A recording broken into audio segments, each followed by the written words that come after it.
இந்த பிரச்சனை தீரவே தீராது என்று கூறிய எத்தனையோ பிரச்சனைகள் வெயில் முன் பனி போல் காணாமலே போயிருக்கிறது. எனக்கு வேலை கிடைக்கவில்லையே என வருந்தியவர்கள் எல்லாம் உயர்ந்த பதவிகளை பெற்றிருக்கிறார்கள். திருமணம் நடைபெறாது என எண்ணியவர்கள் எல்லாம் இன்று குழந்தைகளுடன் மகிழ்ச்சியாக வாழ்ந்து வருகிறார்கள். சாலையோரத்தில் பெட்டி கடை வைத்திருந்தவர்கள் இன்று ஒரு சாலை முழுவதும் வணிக நிறுவனத்தை வைத்து வளத்தை பெருக்கிக் கொண்டிருக்கிறார்கள். இவையெல்லாம் எப்படி சாத்தியமானது? காலம் எல்லாவற்றையும் மாற்றும் ஆற்றல் உடையது. காலம் யாருக்கு எவ்வளவு கொடுக்க இருக்கிறது என யாருக்கும் தெரியாது. நிலையில்லாத வாழ்வை நிலையானது என எண்ணி வாழ்வோரே கோடிக்கணக்கில் சொத்து சேர்க்க விரும்புகின்றனர். உறவுகளையும் நட்புகளையும் பற்றி எண்ணாது வாழ்கின்றனர். உழைக்கும் காலத்தில் உழைக்காமல் வாழ்வோர் பின்னர் உழைக்க முடியாத முதுமை காலத்தில் உழைத்து வருந்துகின்றனர். மண்ணுக்கடியில் புதைந்து விட்டாலும் கூட விதைகள் சோர்ந்து போவதில்லை. முளைவிட்டு செடியாகி மரமாகி பலருக்கும் பயனை விளைவிக்கின்றன. புதைத்தவனுக்கே செல்வத்தை அள்ளி தருகின்றன. மரங்கள் அப்படி என்றால் நம் வாழ்வில் எத்தனை பேருக்கு உதவி செய்ய வேண்டும் என்பதை நாம் சிந்திக்க வேண்டாமா? நம்மை பிரசவித்த தாய்க்கு நன்றி கூறியிருப்போம். ஆனால் அந்த மருத்துவமனையில் இருந்த மருத்துவருக்கும் செவிலியருக்கும் எந்த வகையில் நன்றியுணர்வை வெளிப்படுத்தினோம்? ஏதாவது உதவி செய்தோமா? நம்மை பிரசவிக்க உதவியவர்களுக்கு தான் உதவி செய்ய வேண்டும் என்பது இல்லை. அந்த உடையில், அந்த வடிவில், அந்த செயலில் ஈடுபடுவோர் எவர்காயினும் நாம் நன்மை செய்யலாம்.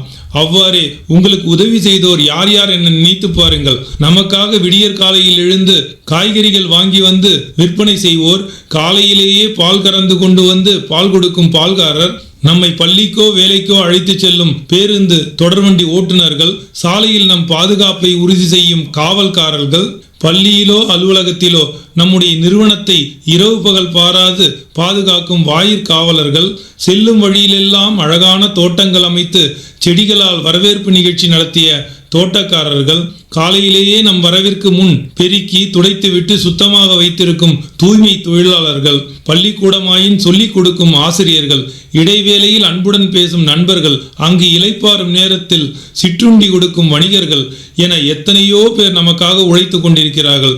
அத்தனை பேரும் காலத்தின் கொடைதானே.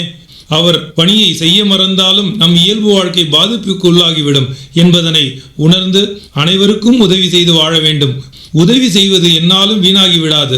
வானத்திலிருந்து விழும் மழைத்துளி வீணாவதில்லை, மண்ணை வளமாக்கி விடுகிறது.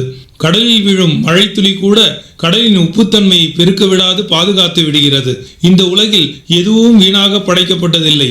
காலம் ஒவ்வொருவருக்கும் உரிய வாய்ப்பினை அளிக்கும். தோல்வி என்னும் பாடத்தை படிக்காமலே வெற்றி என்னும் தேர்வினை எழுதிவிட முடியாது. உரிய காலத்தில் உரிய பணியினை உணர்ந்து செய்ய வேண்டும். மனம் போன போக்கில் செயல்படக்கூடாது. அன்பு மனம் எப்பொழுது எதிரியாகும் என கூற முடியாது. அது தனக்கு விருப்பமான ஏதோ ஒன்றில் சிக்கிக் கொண்டால் அங்கு நம்மை அழைத்து சென்றுவிடும். முறிந்து போவதை விட வளைந்து கொடுப்பது நல்லது என வளைந்து கொடுக்கும் கிளைகள் தான் மரத்தோடு ஒட்டி கிடக்கும். மற்றவை வளராமலே மடிந்துவிடும். எனக்கு மட்டும் இவ்வளவு ஒளியா? காலத்தின் கோலம் கொடுமையானது, என்னை காக்க மாட்டாயா என கடவுளிடம் ஒருவன் முறையிடுகிறான். உடனே கடவுள், உன் முன் நான் கடவுளாக நிற்பதற்கு எத்தனை உளியின் அடிகளை தாங்கினேன் தெரியுமா என கேட்டார். வலி இல்லாமல் வாழ்க்கை இனிக்காது. எனவே காலம் யாருக்காகவும் நிற்பதில்லை, விற்பதும் இல்லை என உணர்ந்து துணிவோடு வாழ்வோம்.